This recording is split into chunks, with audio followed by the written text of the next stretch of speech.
Hello friends, welcome to my YouTube channel CK education hub. Friends, आज के इस video में मैं आप लोगों को Bihar board class 12 English rainbow part 2 prose section का पहला चैप्टर जिसका नाम है इंडियन सिविलाइजेशन एंड कल्चर को पढ़ाने जा रहा हूं। फ्रेंड्स, मैं आपको बताना चाहूँगा इस चैप्टर का मैं एक और वीडियो पार्ट 1 ऑलरेडी बना रखा हूं। अगर आप लोगों ने उस वीडियो को नहीं देखा है तो आप मेरे यूट्यूब चैनल पे जाएंगे, पहले उस वीडियो को देखेंगे, फिर इस वीडियो को देखेंगे। मैं उस वीडियो में इस चैप्टर का पैराग्राफ नंबर 1 से लेके 5 तक पढ़ा दिया हूं। इस वीडियो में हम पैराग्राफ नंबर 6 से आगे पढ़ेंगे। तो आइए फ्रेंड्स, देखते हैं पैराग्राफ नंबर 6 में क्या लिखा गया है। पैराग्राफ नंबर 6 में लिखा गया है, a man is not necessarily happy because he is rich और unhappy because he is poor. Mahatma Gandhi कहते हैं कि यह ज़रूरी नहीं है, नेसेसरी मतलब होता है ज़रूरी, यह ज़रूरी नहीं है कि कोई इंसान हैप्पी है, खुश है क्योंकि वह अमीर है, और यह भी ज़रूरी नहीं है कि कोई इंसान नाखुश है क्योंकि वह गरीब है। आगे वह कहते हैं, the rich are often seen to be unhappy. अक्सर रिच यानी अमीर को अनहैप्पी नाखुश देखा गया है। The poor to be happy, और गरीब को पुअर को हैप्पी देखा गया है, खुश देखा गया है। आगे देखिए वह क्या कहते हैं। आगे कहते हैं, millions will always remain poor. Millions will always मतलब लाखों लोग रह जाएंगे, रिमेन पुअर यानी गरीब रह जाएंगे। ऑब्जर्विंग ऑल दिस, इन सब को देखते हुए, आवर एंसेस्टर्स हमारे जो पूर्वज थे, डिसअवॉइडेड मतलब हम लोगों को रोके थे, हम लोगों को रोका था, us from luxuries and pleasures. इन सब चीज़ को देखते हुए कि मतलब जो अमीर लोग होते वो हमेशा नाखुश रहते हैं, गरीब लोग जो होते हैं वह खुश रहते हैं। इन सब चीज़ को देखते हुए हमारे जो एंसेस्टर थे उन्होंने कहा था कि लाखों लोग जो है वह गरीब रह जाएंगे, और हम लोगों को ना डिसअवॉइड किए थे मतलब हम लोगों को रोके थे। किस चीज़ से रोके थे? लग्जरीज एंड प्लीजर मतलब शानो शौकत, सुख सुविधा की ज़िंदगी, और प्लीजर मतलब आनंददायक ज़िंदगी से हम लोगों को रोका था कि हम लोगों को ज़्यादा सुख सुविधा और आनंददायक ज़िंदगी जीने से बचना चाहिए। देखिए आगे वह क्या कहते हैं, we have managed with the same kind of plough as existed thousands of years ago. देखिए महात्मा गांधी कहते हैं, वी हैव मैनेज्ड मतलब हम लोगों ने मैनेज किया, मतलब हम लोगों ने काम चलाया, with the same kind of plough as existed thousands of years ago. हजारों वर्ष पहले जिस प्लाऊ मतलब जिस हल का प्रयोग किया जाता था, वैसे ही हम लोग आज जो है हल से ही हम लोग खेती करते हैं, और वैसे ही हम लोग मैनेज करते हैं जैसे हमारे पूर्वज मैनेज किया करते थे। यानी खेती हम लोग हल चला के करते हैं, हमारे पूर्वज भी क्या करते थे? हल चला के ही खेती करते थे। आगे देखिए वह क्या कहते हैं, we have retained the same kind of cottage that we had in former times. मतलब फॉर्मर टाइम का मतलब होता है पहले के समय में। पहले के समय में हमारे जो पूर्वज थे वह कॉटेज यानी झोपड़ी बना के रहते थे। बिल्कुल वैसे ही आज हम लोग भी जो है सेम मतलब उसी प्रकार आज हम लोग भी कॉटेज यानी कुटिया यानी झोपड़ी बना के उसमें रहते हैं। And our indigenous education remains the same as before. Same as before का मतलब होता है पहले की तरह, और पहले की तरह हमारा जो एजुकेशन है, हमारा जो शिक्षा है वह इंडिजिनस है मतलब स्वदेशी है। मतलब हमारे यहाँ जो शिक्षा दी जाती है वह स्वदेशी शिक्षा दी जाती है। हमारे यहाँ जो शिक्षा प्रणाली है, एजुकेशन सिस्टम है, वह इंडिजिनस है यानी स्वदेशी है।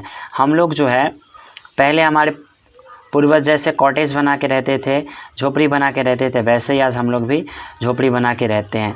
हमारे पूर्वज हजारों वर्ष पहले प्लाव यानी हल से खेती किया करते थे, वैसे ही हल चलाकर आज हम लोग भी खेती करते हैं, मतलब हम लोग बदले नहीं हैं। आगे देखिए क्या कहते हैं, we had no system of life corroding competition.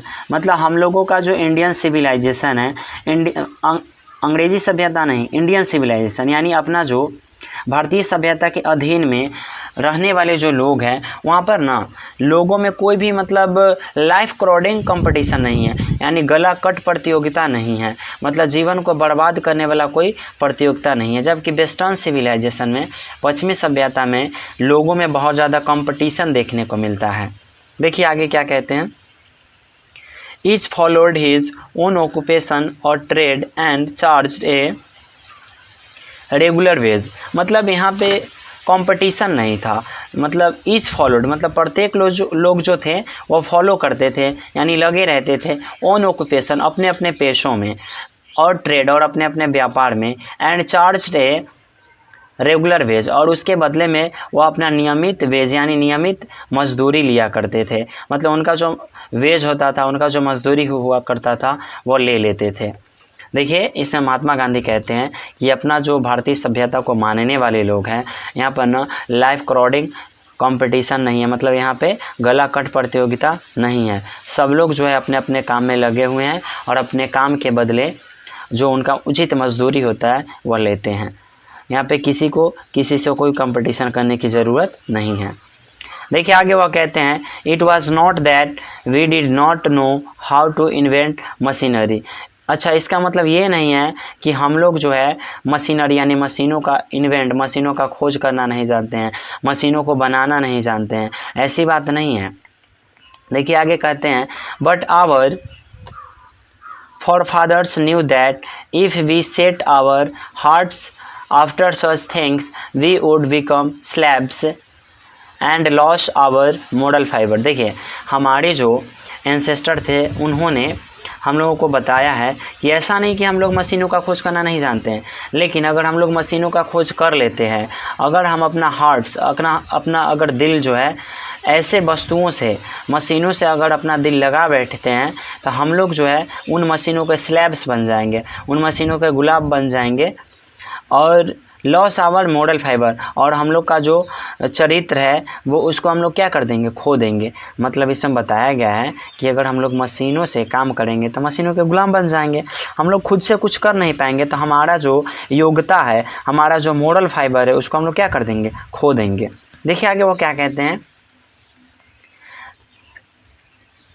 they therefore after due deliberation decided that we should only do what we could with our hands and feet। They therefore इसीलिए आफ्टर ड्यू डेलिब्रेशन मतलब बहुत सारे सोच विचार के बाद हमारे जो पूर्वज थे उन्होंने डिसाइड किया, निर्णय लिया दैट कि वी शुड ओनली डू मतलब हम लोग सिर्फ वही करेंगे, हम लोग को सिर्फ वही करना चाहिए what we could with our hands and feet, जो हम अपने हाथ और पैर से कर सकते हैं। मतलब बहुत सारे सोच विचार के बाद हमारे जो पूर्वज थे उन्होंने हम लोगों को बताया और उन्होंने निर्णय किया कि हम लोगों को ना उसी काम को करना चाहिए जिस काम को हम अपने हाथ और पैर से कर सकते हैं। आगे वह कहते हैं they saw that our real happiness and health consisted in a proper use of our hands and feet। they saw that मतलब उन्होंने देखा कि our real happiness हमारा जो वास्तविक खुशी है and health और हमारा जो स्वास्थ्य है consisted मतलब वह consisted का मतलब होता है उसमें शामिल है in a proper use of our hands and feet. अगर हमारा जो हाथ है, हमारा जो पैर है उसका उचित प्रयोग अगर हम करते हैं तो उसी में ना हमारा जो रियल हैप्पीनेस है और हमारा जो स्वास्थ्य वो कंसिस्टेंट है, मतलब छुपा हुआ है। आइए फ्रेंड्स पैराग्राफ नंबर 7 देखते हैं इसमें क्या कह रहे हैं। पैराग्राफ नंबर 7 में कहते हैं They further reasoned that large cities were a snare and a useless encumbrance and that people would not be happy in them। देखिए महात्मा गांधी आगे कहते हैं दे फर्दर रीजन मतलब वह तर्क देते हैं दैट कि large cities were a snare and a useless encumbrance मतलब बड़े बड़े जो सिटी होते हैं, लार्ज सिटी का मतलब होता है बड़े बड़े सिटी, तो बड़े बड़े जो सिटी होते हैं वहाँ पे ना स्नेयर होता है, मतलब वहाँ के जो लोग रहते हैं ना मतलब वह दूसरे लोगों को ना अपने जाल में फंसा लेते हैं एंड यूजलेस इनकम्बरेंस, और इस तरह से वहाँ पे रहने वाले जो गांव से जो लोग जाते हैं उनके ऊपर ना एक यूजलेस मतलब एक बेकार का ना इनकम्बरेंस मतलब एक बोझ डाल देते हैं। यानी शहर में रहने वाले लोग गांव में रहने वाले लोगों को अपने जाल में फंसा लेते हैं और इस तरह से उन गरीब लोगों पे, उन ईमानदार लोगों पे वह यूजलेस यानी बेकार का एक बोझ डाल देते हैं। And that people would not be happy in them, और इस तरह से जो लोग गांव से शहर में जाते हैं वह शहर में खुश नहीं रह पाते हैं, क्योंकि उन्हें जाल में फंसा दिया जाता है और उनके ऊपर ना एक एक्स्ट्रा बोझ डाल दिया जाता है जो बेकार का बोझ होता है। That there would be gangs of thieves, और वहाँ जो है शहरों में जो होता है गैंग्स ऑफ थीव्स मतलब चोरों के गिरोह रहते हैं, चोरों के समूह रहते हैं। एंड रॉबर्ट्स, और डाकुओं के समूह रहते हैं। कहाँ पर? शहरों में। Prostitution and vice flustering in them, शहरों में जो होता है प्रोस्टिट्यूशन यानी वेश्यावृत्ति, एंड वाइस और बुराई, वाइस मीन्स होता है बुराई, और फ्लस्टरिंग मतलब होता है फलना फूलना, यानी शहर में जो होता है चोरों के समूह रहते हैं, रॉबर्ट्स डाकुओं के समूह रहते हैं, प्रोस्टिट्यूशन वहाँ पे वेश्यावृत्ति होता है, एंड वाइस फ्लस्टरिंग और वहाँ पे जो होता है बुराइयाँ फलती फूलती है। In them and that poor man would be robbed by rich man, और शहर में जो गरीब लोग होते हैं गरीब लोगों को अमीर लोगों के द्वारा रॉब्ड यानी लूट लिया जाता है। They were therefore satisfied with a small village, इसीलिए हमारे जो एंसेस्टर थे वह मतलब हमारे छोटे से गांव में ही सेटिस्फाइड थे यानी संतुष्ट थे। आइए आगे देखते हैं 8 नंबर में क्या कहते हैं। They saw that kings and their swords were inferior to the swords of ethics, मतलब हमारे पूर्वजों ने देखा कि जो राजा है और राजा की जो तलवारें हैं were inferior मतलब वो ना छोटी थी, to the swords of ethics मतलब ethics का मतलब होता है नीति शास्त्र, यानी नीति शास्त्र के आगे राजा और राजा की जो तलवारें थी वह छोटी पड़ जाती थी। And they therefore held the sovereigns of the earth to be inferior to the rishis and the फकीर्स, इसीलिए मतलब sovereigns का मतलब है राजा रानी, इसीलिए मतलब राजा रानी जो है of the earth to be inferior to the rishis and the fakirs, उनको भी फ़कीर यानी फ़कीर और ऋषि यानी साधु संतों से उनको भी इन्फीरियर माना जाता था, छोटा माना जाता था, यानी धरती पर के भगवान माना जाता था ऋषि मुनियों को, फ़कीरों को, साधुओं को। ठीक है, देखिए आगे इसमें क्या लिखा गया है। A nation with a constitution like this is fitter to teach others than to learn from others. देखिए ये कहते हैं कि हमारा जो राष्ट्र है, हमारा जो देश है, एक ऐसा देश है with a constitution like this, और यहाँ का ऐसा नियम है, यहाँ का ऐसा संविधान है, is fitter to teach others than to learn from others, मतलब ये कह रहे हैं कि हमारा जो देश है, हमारा जो देश का संविधान है, इसे ना दूसरों को सीखना चाहिए। हम सिखाने के लिए है, ना कि सीखने के लिए दूसरों से। हम दूसरों को सिखाने के लिए, दूसरों से सीखने के लिए नहीं है, क्योंकि हमारा राष्ट्र ही ऐसा है, हमारे यहाँ का संविधान ही ऐसा है कि लोग मुझे देखकर सीखेंगे और मैं उनसे नहीं सीखूँगा। देखिए आगे इसमें क्या लिखा गया है। This nation had courts lawyers and doctors, मतलब हमारा जो इंडिया था, हमारा जो इंडिया है उसमें ना कोर्ट्स भी थे, लॉयर्स मतलब वकील भी थे, डॉक्टर्स भी थे, but they were all within bounds, लेकिन सब लोग ना अपने बाउंड्स में थे, अपने सीमा में बंधे हुए थे। Everybody knew that this professions were not particularly superior, और जितने भी डॉक्टर थे, लॉयर्स थे, वह सब खुद को सुपीरियर नहीं मानते थे, वह खुद को सबसे बेहतर नहीं मानते थे। ऐसा नहीं मानते थे कि सभी लोग मुझ पर डिपेंडेंट है और मैं सबसे उच्च पद पे हूँ, ऐसा वो लोग नहीं सोचते थे। देखिए आगे क्या लिखा गया है। Moreover these vakils and vaids did not rob people, और ये जो वकील थे और ये जो वैद्य थे, ये जो डॉक्टर थे, ये लोगों को रॉब यानी लूटते नहीं थे। They were considered people's dependent not their masters, मतलब ये जो वकील और वैद्य जो थे, मतलब वह कंसीडर करते थे, मतलब वह विचार करते थे और सोचते थे कि मतलब लोगों पर वह डिपेंडेंट है, ना कि लोग उन पे डिपेंडेंट है, और वह लोगों का मास्टर नहीं समझते थे, खुद को लोगों का मालिक नहीं समझते थे। लेकिन आज के ज़माने में डॉक्टर हो गया, वकील हो गया, मतलब लोगों को ना नौकर समझता है और ख़ुद को मालिक समझता है। लेकिन पहले जो हमारा इंडिया था, हमारे इंडिया का जो संविधान था, हमारे जो एंसेस्टर थे और उस टाइम जीते थे अपना जीवन, उस टाइम ना मतलब समाज में अच्छे अच्छे लोग हुआ करते थे। उस टाइम वकील था, जो डॉक्टर था, वो सब अच्छे हुआ करते थे, मतलब वो लोगों को लूटा नहीं करते थे। देखिए आगे इसमें क्या लिखा गया है, इसको समझ लेते हैं थोड़ा। देखिए आगे इसमें लिखा गया है, moreover these vakils and vaids did not rob people, they were considered people's dependent not their masters. इसे तो हम लोग पढ़ लिए थे। आगे देखते हैं क्या लिखा गया। जस्टिस वॉज टॉलरेबली फेयर, मतलब न्याय जो था ना सर्वसुलभ था, यानी न्याय जो था बिल्कुल ईजी था, आसानी से लोगों को न्याय मिल जाता था। देखिए आगे इसमें क्या लिखा गया है, the ordinary rule was to avoid courts, और मतलब वहाँ का जो ऑर्डिनरी रूल था, मतलब पहला जो नियम था वो मतलब लोग जो थे ना कोर्ट जाने से बचते थे, कोर्ट जाना नहीं चाहते थे, कचहरी जाना नहीं चाहते थे। There were no touts to lure people into them, और पहले के ज़माने में मतलब टॉट्स मतलब दलाल नहीं थे कि लोगों को ना मतलब कानाफूसी कर दे, लोगों को मतलब लड़ा दे।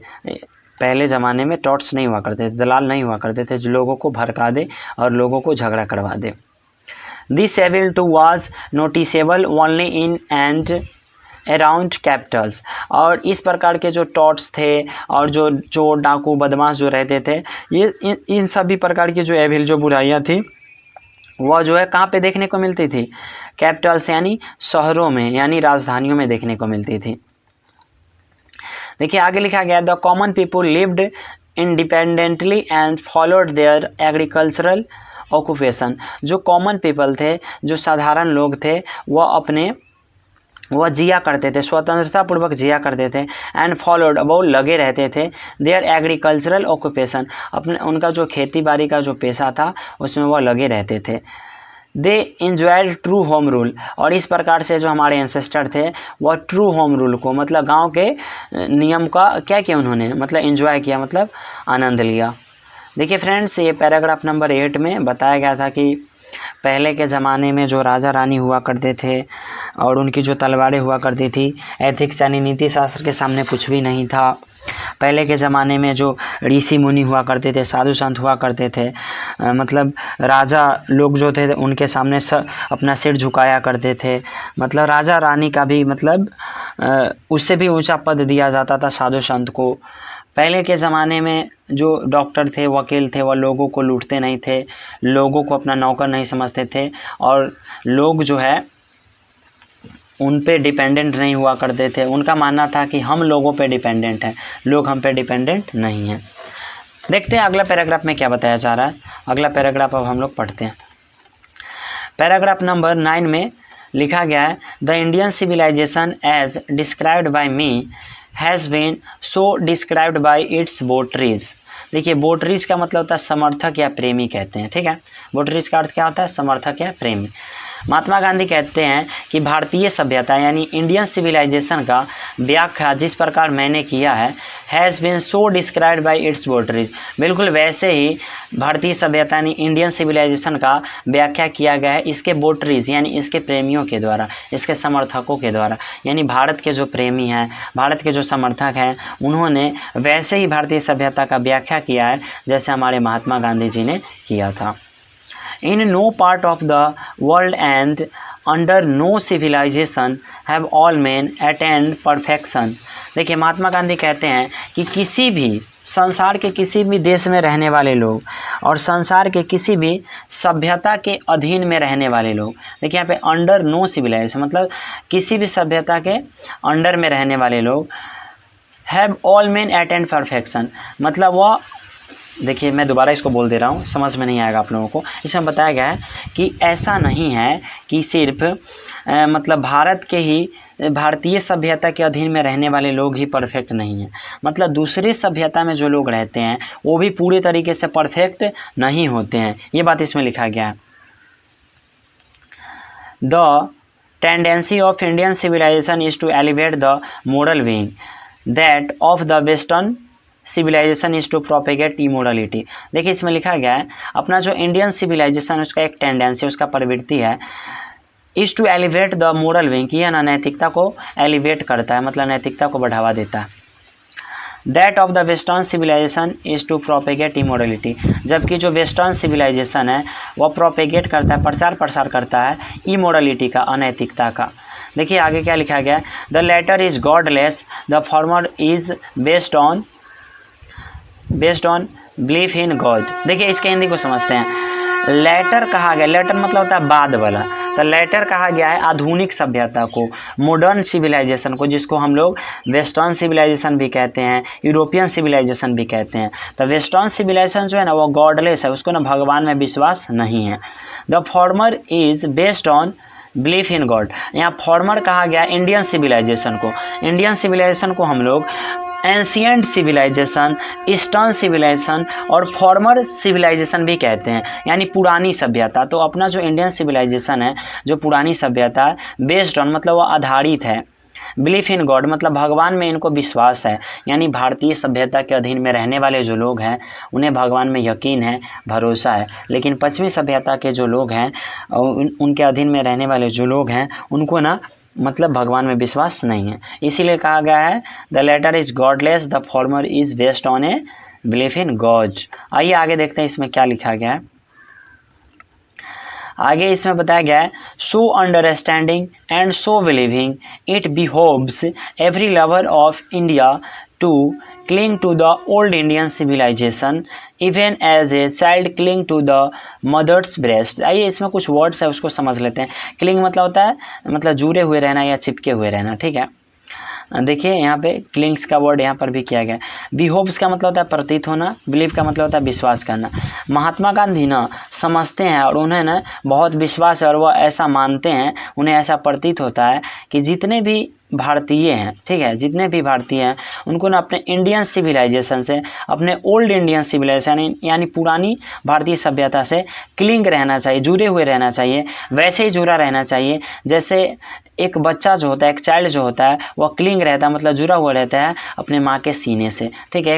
एक बच्चा जो होता है अपने माँ के सीने से जिस प्रकार जुड़े हुए रहता है, वैसे ही भारतीय लोगों को ना अपने भारतीय सभ्यता से जुड़े हुए रहना चाहिए। आइए पैराग्राफ नंबर 10 देखते हैं इसमें क्या लिखा गया है। पैराग्राफ नंबर 10 यानी 10 में लिखा गया है I am no hater of the West. Mahatma Gandhi कहते हैं कि हम ना वेस्ट यानी पश्चिमी सभ्यता को मानने वाले लोगों से नफरत नहीं करते हैं, हम उसके दुश्मन नहीं हैं।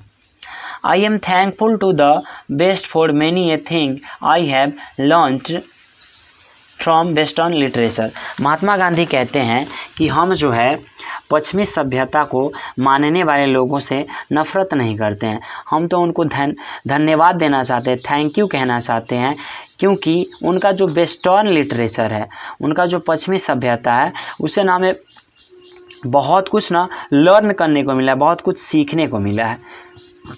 देखिए आगे वह क्या कहते हैं, But I am thankful to modern civilization for teaching me that if I want India to rise to its fullest height, I must tell my countrymen frankly that after years and years of experience of modern civilization, I have learned one lesson from it, and that is that we must shun it all cost। देखो कहते हैं, महात्मा गांधी कहते हैं कि मैं ना modern civilisation यानी आधुनिक सभ्यता को ना धन्यवाद कहना चाहता हूँ, क्योंकि उसने मुझे सिखाया है, टीच किया है दैट कि if I want India to rise to its fullest high, कि अगर इंडिया को ना तरक्की करना है, अगर इसको ना ऊंचाई तक जाना है, I must tell my country man, तो हम ना अपने कंट्री में मतलब हम अपने देशवासी को ना फ्रैंकली मतलब साफ साफ कहना चाहते हैं। ये सारा बात महात्मा गांधी बोल रहे हैं, ठीक है।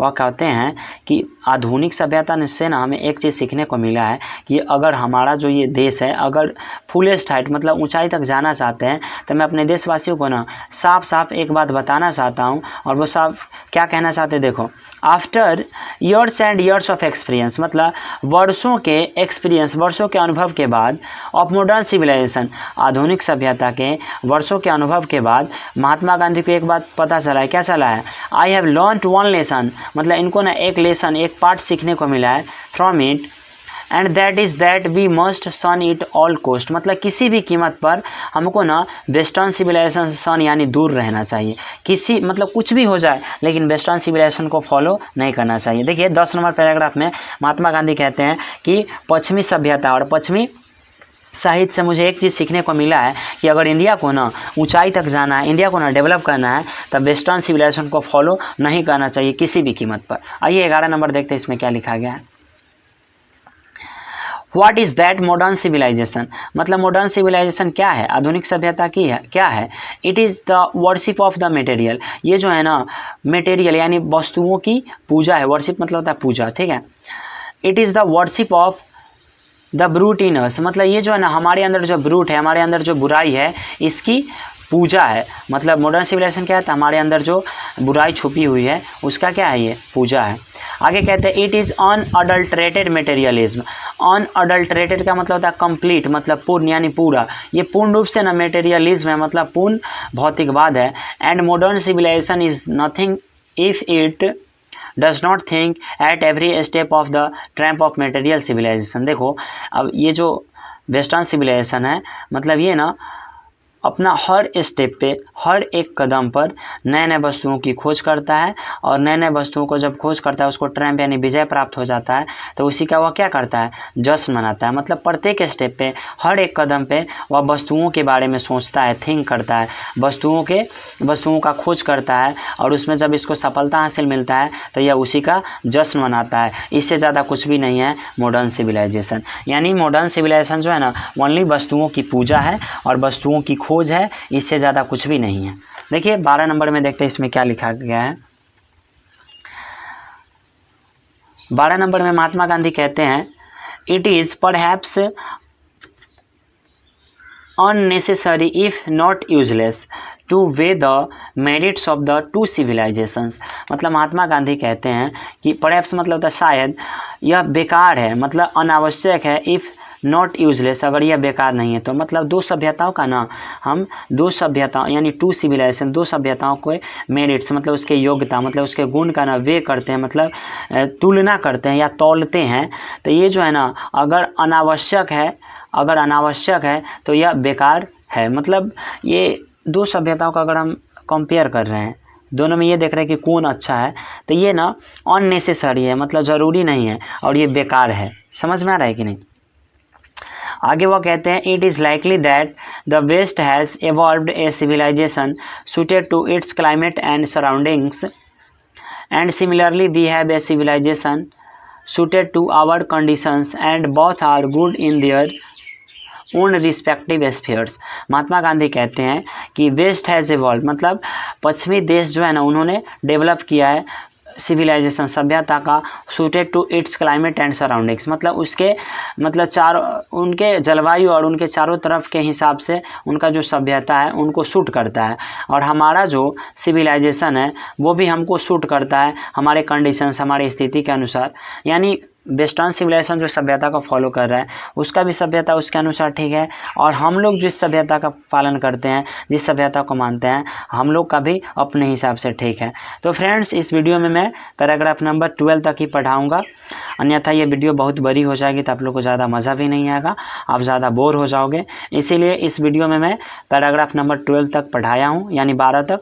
अगर आपको इस वीडियो में कोई ऐसा वर्ड होगा जो समझ में नहीं आया होगा, कोई ऐसा पैराग्राफ होगा या कोई ऐसा लाइन होगा जो आपको समझ में नहीं आया होगा, तो आप मुझे कमेंट करेंगे, मैं आपके कमेंट का जवाब दूंगा और दोबारा इसको समझाने की कोशिश करूंगा। तो फ्रेंड्स अगर आपको ये मेरी वीडियो अच्छी लगी होगी तो आप मेरे इस वीडियो को लाइक करेंगे, कमेंट करेंगे और अपने दोस्तों के साथ इस वीडियो को शेयर भी करेंगे, और मेरे चैनल सीके एजुकेशन आपको सब्सक्राइब भी करेंगे।